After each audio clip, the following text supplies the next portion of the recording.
மான் ஒண்ணு இதுக்கு வயித்துக்குள்ள குட்டி வேடன் துரத்துறான். பாக்குறான் அது பாட்டுக்கு இப்படி சிக்ஸாக்கா ஓடிக்கிட்டே இருக்கு. அந்த மான் போய் ஒரு ஒத்த மரத்துக்கு கீழே நின்னுடுச்சு. இந்த பக்கம் போலான்னு பார்த்தா உள்ள இருந்து ஒரு புலி வந்துருச்சு. இந்த பக்கம் போலான்னு பார்த்தா இடி. இலங்கைகளுக்கு இடி பிடிக்காது. முன்னால வேடன் முன்னால காட்டுக்குள்ள போனானா காடு பத்தி எரியுது. எங்க போறதுன்னு தெரியல. அந்த டைம் பார்த்து அந்த மானுக்கு பிரசவ வேதனை. இதோ இப்ப குட்டி போட்டாவணும். அது தன் ஆன்மா கிட்ட கேட்டுச்சா நான் என்ன செய்ய?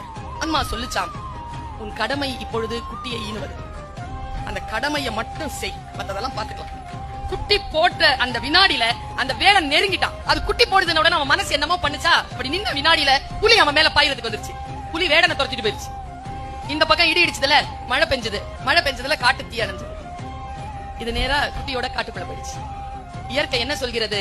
நீ உன் கடமையை மட்டும் செய், உன்னை சுற்றி இருக்கக்கூடிய பேராபத்துகளை இயற்கையும் கடவுளும் பிரபஞ்சமும் பார்த்துக் கொள்ளும்.